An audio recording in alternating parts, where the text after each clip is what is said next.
In my last two videos, I told you that the AL developer role is dying, and you need to think like a technical architect. A lot of you had the same response. Okay, Dennis, but what do I actually have to learn? And that's a fair question. Today, I'm answering it. I'm going to give you a 90-day roadmap for learning Azure as a BC developer. Not Azure in general. There's 1,000 videos on that. Azure specifically for us. The services that matter for BC. The skills that make you an architect, not just a developer. Before we dive into the roadmap, let me explain why Azure specifically. Because you might be thinking, why not AWS? Why not Google Cloud? Why not just learn general cloud concepts? Here's the thing. Business Central runs on Azure. The infrastructure, the integrations, the future roadmap, it's all Azure. When Microsoft builds new BC features, they build them on Azure services. Copilot, Azure OpenAI, Dataverse integrations, Azure. Power Platform connections, Azure. If you want to understand where BC is going, you need to understand Azure. Point number 2. Customers are probably already on Microsoft. They have Microsoft 365. They might have Dynamics. They have Azure Active Directory. Sorry, I mean Intra ID now. When you propose an integration solution that uses Azure, you are not asking them to adopt a new ecosystem. You're extending what they already have. And that's an easy sell. Point number 3. The job market rewards the combination. BC developer gets you one pool of jobs. BC developer plus Azure gets you a completely different pool. Better paid, more strategic, more future proof. I'm not saying AWS or Google Cloud are bad. I'm saying Azure is a natural path for BC people.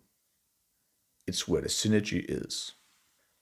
Now, Azure has over 200 services. You don't need to learn them all. Most of them are irrelevant for BC work. So let me tell you exactly which ones matters and in what order to learn them. Here's how I structured this roadmap. Month 1. Foundation. This is about understanding how Azure works, the portal, the concepts, the pricing model, and one specific service that's your gateway drug, Azure Functions. By the end of month 1, you should be able to build a simple function that does something useful for BC. Month number 2, integration services. This is the meat, service bus, logic gaps, API management. These are the services that lets BC talk to everything else. This is where you become dangerous. By the second month, you should be able to design and build a real integration between BC and external systems. Month number 3, security and architecture. Key vault, manage identities, network basics. This is where you go from what I can build stuff to can I build stuff that won't be hacked and won't fall over. By the end of month 3, you should be able to design a secure production ready integration architecture. 90 days, that's the commitment, not a full time, maybe an hour a day, more weekends, but a consistent. Let's break down each month. Month 1 is about getting comfortable with Azure. So, week 1 to 2, the basics. First, understand how Azure is organized: subscriptions, resource groups, and resources. It's like a folder structure. Subscription is the top level. That's where billing happens. Resource groups are folders. Resources are the actual things, functions, databases, service buses. Spend time in the portal, click around, look at what's there. Don't be afraid to create things. Just delete them when you're done so you don't get charged. Speaking of charges, understand the pricing model. Azure is pay as you go for most things, but it can surprise you. Learn to read the pricing calculator. Learn to set up cost alerts. I've seen people accidentally leaving something running and get a bill they didn't expect. Don't be that person. Week 2 to 3, Azure Functions. This is your first real service to learn, and it's the perfect one for BC developers. Why? Because Azure Functions are just code, small pieces of code that run when triggered. A webhook comes in, Azure function runs. A timer goes off, a function runs. A message appears on a queue, function runs. And here's the beautiful thing. Remember what we talked about in video 1? AI changes everything. You don't need to become a C# expert to write Azure functions. You describe what you need, AI writes the function, you review it, deploy it, done. The barrier to entry for Azure functions has never been lower. A year ago, I'd be telling you to spend weeks learning C#. Now, you need to understand what functions do and how to fit into your architecture. The actual code, AI handles that. That is exactly what I meant about the architect mindset. You're not the one writing every line anymore. You're the one who knows what to build and where it fits. Your month 1 project. Build an Azure function that BC can call. Here's a simple one. BC sends an HTTP request for the customer number. The function looks something up, maybe validates an address, maybe checks a credit score API, whatever. It sends back a response. BC uses that response. Describe that to Claude or Copilot. Get the code, deploy it, connect it to BC. That's it. Simple. But now you build your first Azure integration with BC. By the end of month 1, you should understand how Azure is organized, how to navigate the portal, how to create and deploy an Azure function, how to call that function from BC, how much it costs.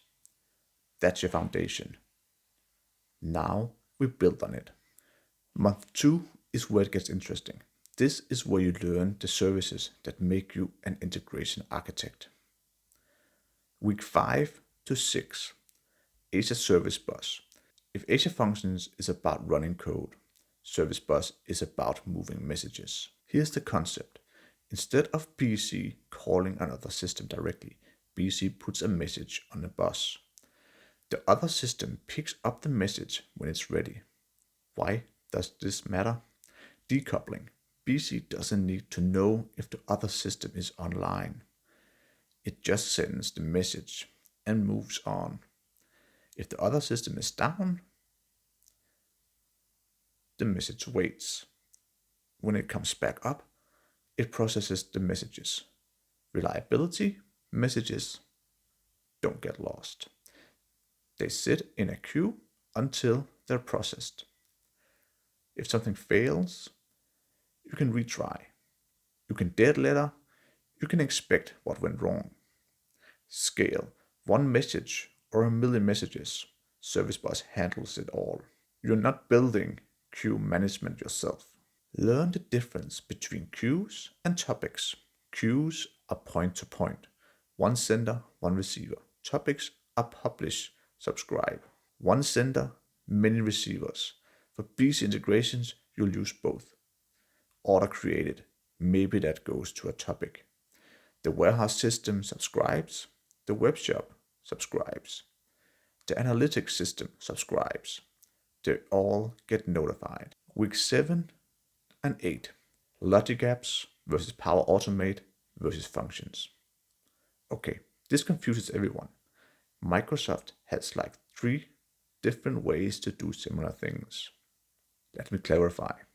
Power Automate, no code, runs in the user context, great for personal productivity, limited for enterprise integrations. This is for business users, not developers.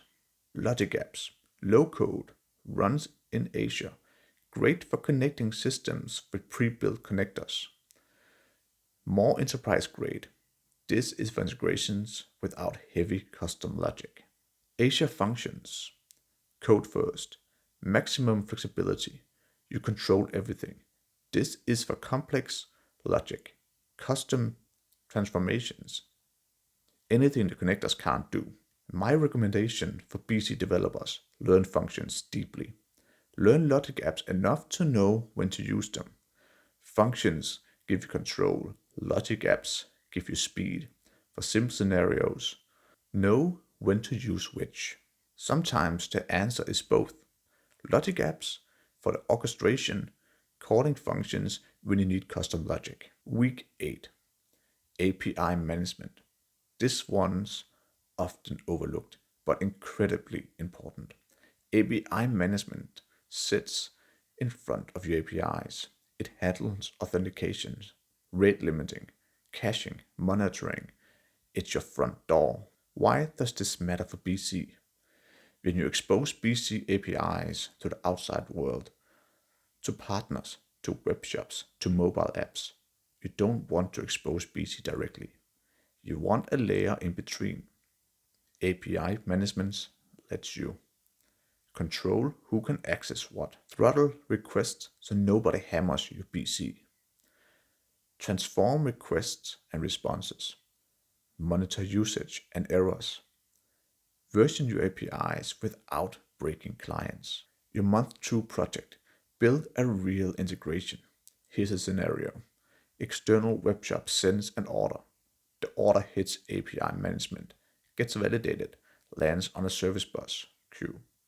An Azure function picks it up, transforms it, creates a sales order in BC via API. That's a real world integration pattern. If you can build that, you understand how the pieces fit together. By the end of month 2, you should understand when to use Service Bus, the difference between queues and topics, when to use logic apps versus functions, how API management protects and manages your APIs, how to design an end-to-end integration flow. You're not just a BC developer anymore. You're becoming an integration architect. Month 3 is about doing things properly, because building something that works is step 1. Building something that's secure and production ready is an actual job. Week 9 to 10, Azure Function, Azure Keywords, and managed identities. Let me ask you something. In your current BC integrations, where are your credentials stored? Client secrets, API keys, connection strings. Are they in a config file, in the BC setup table, hard-coded somewhere? Every single one of those is a security incident waiting to happen. Key vault is the answer.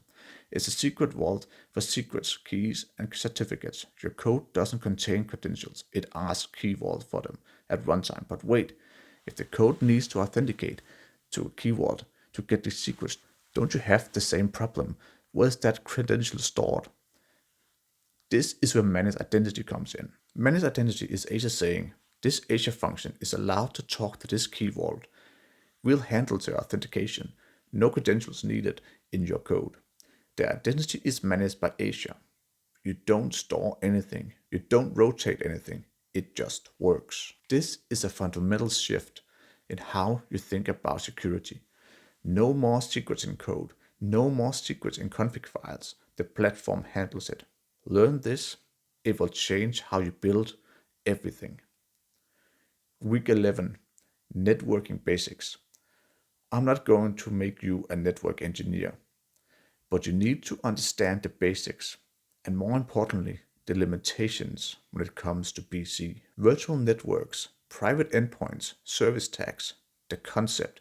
You can make your Azure services private, not accessible from the public internet, only accessible from your other Azure services or from specific networks. But here's the reality with Business Central. You cannot add Business Central tenant to a virtual network. BC runs in Microsoft's multi-tenant infrastructure. You don't control the network layer. So what can you do? Service tags. Azure has service tags for Dynamics 365 Business Central. You can configure your Azure resources, your functions, your service bus, your APIs to only accept traffic from BC IP ranges. But here's the catch. You need to understand, service tags restrict traffic to the BC service, not your specific tenant. Any Business Central tenant could theoretically call your resources if they knew the endpoint. This is where service tags are one layer of security, not the only layer. you still need proper authentication. OAuth API keys managed in Key Vault. Authorization checks in your code, monitoring and alerting for unusual patterns. Defense in depth.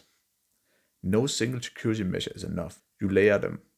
This is the honest truth about BC and Azure networking. It's not as clean as a pure Azure to Azure private network, but it's workable if you design it properly. Week 12. Putting it all together. Your final project, design a production-ready architecture. Take the integrations you built in month 2. Now secure it properly. Secrets in Key Vault. Manage identities for authentication. API management in front with proper policies. Service bus with dead letter handling. Monitoring and alerting in place. Documentation of the architecture and decisions. This isn't just a working demo anymore. This is something you could actually deploy for a customer. By the end of month 3, you should understand how to secure credentials properly with Key Vault, how managed identities eliminate credential management, the reality of BC networking, service tags, the limitations, and defense in depth, how to design a production-ready integration solution that accounts for BC constraints. That's the 90-day roadmap. Let me bring this back to the bigger picture. In video 1, I told you AI is changing everything, and the AL developer role is dying. In video 2, I told you to become a technical architect, to think in systems, not just code. This video is the practical skills to make that happen. Azure is not just a cloud thing to learn, it's the infrastructure layer of modern BC solutions. It's how BC connects to everything. It's how you become the person who designs systems, not just the person who writes AL code. 90 days, 1 hour a day. By the end, you understand more about Azure integrations than most BC developers ever will. And that knowledge, it's not going to be automated away. It's not going to become a commodity. It's going to make you more valuable. Every year, as systems get more connected and more complex. If you're going to do this, tell me in the comments. I want to know who's committing. And if you want me to go deeper on any of these topics, a full video on service bus patterns, or Key Vault security, or architecture design, let me know. I'll build the content you need. This is the 3rd video in this series. If you haven't watched the first 2, the hard truths about BC development and the technical architect mindset, links are in the description. They set up the why behind everything we talked about today. See you in the next one.